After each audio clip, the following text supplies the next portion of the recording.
কুসুম, তুমি তো আয়ুষ্মানের স্ত্রী, তাহলে রাতুলের হাত কেন ধরলে?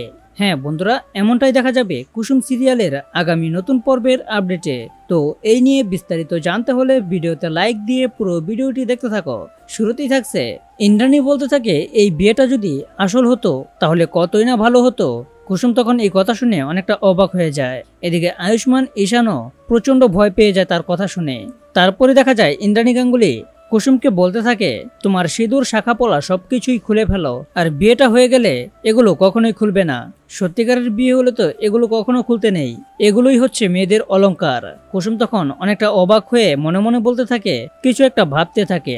এদিকে ইন্দ্রাণী যখন চলে যাবে তখন কুসুমও চলে যায়। তারপর মীনাক্ষী মুখ ফসকে বলে ফেলতে চেয়েছিল যে আয়ুষ্মানের সঙ্গেই বিয়ে হচ্ছিল কুসুমের, সেটা বলবে বলবে ভাব ওই মুহূর্তেই ঈশান সহ সবাই কথাটা চেপে গিয়েছে, এমনকি তাকেও কথাটা বলতে বারণ করে দিয়েছে।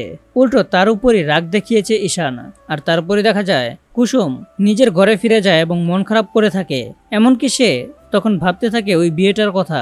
আয়ুষ্মানও তখন ওই বিয়েটার কথা ভেবে বলতে থাকে, কুসুমের জীবনে কি এই বিয়েটা কোনো ধরনের এফেক্ট ফেলবে? এই সবটাই তো আসল বিয়ে ছিল না, একটা শুটিং মাত্র ছিল, তাহলে এবার কি হবে? আর এদিকে দেখা যায় কুসুম তার মায়ের ফটোর সামনে দাঁড়িয়ে কান্নাকাটি করতে থাকে আর বলতে থাকে, এই সিঁদুরের মূল্যটা তো আমাকে দিতেই হবে মা, আমি সিঁদুরটা পরবো সবার আড়ালে এবং চুপি চুপি, কিন্তু এই শাখা পলাগুলো কিভাবে পরবো? এগুলো সে এইভাবেই তার মায়ের সামনে খুলে রেখে দেয়। এমনকি তার ছাগল পান্তাকে খুলে নিয়ে বলতে থাকে, এই বিয়েটা আমি কিভাবে টিকিয়ে রাখবো তুই বলে দে পান্তা।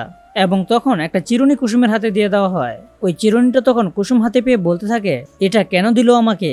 এটা তাহলে কিসের ইঙ্গিত দিচ্ছে আমায়? তখনই কুসুমের মাথায় একটা আইডিয়া চলে আসে, এই চিরুনি দিয়ে মাথাটা যদি আঁচড়ে নেই, সিঁদুরটা যদি এই চিরুনিতে ঢেকে ফেলি, তাহলে তার কেউ দেখতেই পাবে না। কুসুমও তখন তার বুদ্ধিমত্তা অনুযায়ী তাই করতে থাকে।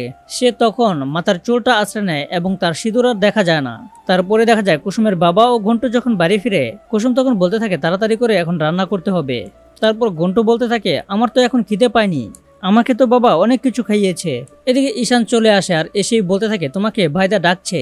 কুসুম তখন অনেকটা অবাক হয়ে যায় এবং ভয়ে ভয়ে বলতে থাকে, ঈশান সাহেব কেন আসলো আর ছোট সাহেবই বা আমাকে কেন ডাকছে? এবং তারপরে সে চলে যায় এবং সে জানতেও পারে রাতুলকে খুঁজে পাওয়া গেছে একটা হসপিটালে। তখন সবাই মিলে ওই হসপিটালে চলে আসে। রাতুল তখন বলতে থাকে তার সঙ্গে কি কি হয়েছিল। তাকে তো জুসের মধ্যে কিছু একটা মিশিয়ে খাইয়ে দেওয়া হয়েছিল, তখন সে জুসটা খাওয়ার পরই সে অজ্ঞান হয়েছিল। তারপর থেকে তার আর কিছু মনে নেই। যখন তার জ্ঞান ফিরেছে তখন দেখে সে একটা রাস্তায়। আয়ুষ্মান তখন এটা বুঝতে পারে যে সবটা ছিল একটা ষড়যন্ত্র, এখানে একটা বড় ধরনের ষড়যন্ত্র করা হয়েছে।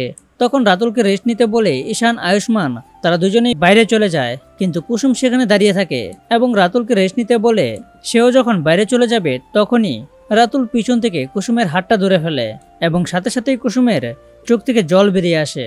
আর ওই মুহূর্তেই আবারও আয়ুষ্মান দরজা খুলে ভিতরে প্রবেশ করে। আর ভিতরে ঢুকেই রাতুল কুসুমকে যে হাতটা ধরেছে সেটা দেখে অনেকটা অবাক হয়ে যায়। কুসুমও তখন তাদের এই অবস্থায় যে আয়ুষ্মান দেখে ফেলেছে এটা ভেবে ভয় পেয়ে যায় এবং সে মনে মনে বলতে থাকে, আমার স্বামীর সামনে আমি কিভাবে অন্য ছেলের হাতটা ধরলাম। তো বন্ধুরা, এই বিষয়টি তোমাদের কার কেমন লেগেছে তা এখনই কমেন্ট করো। আর এরকম নিত্য নতুন সিরিয়ালের আপডেট পেতে এখনই চ্যানেলটা সাবস্ক্রাইব করো।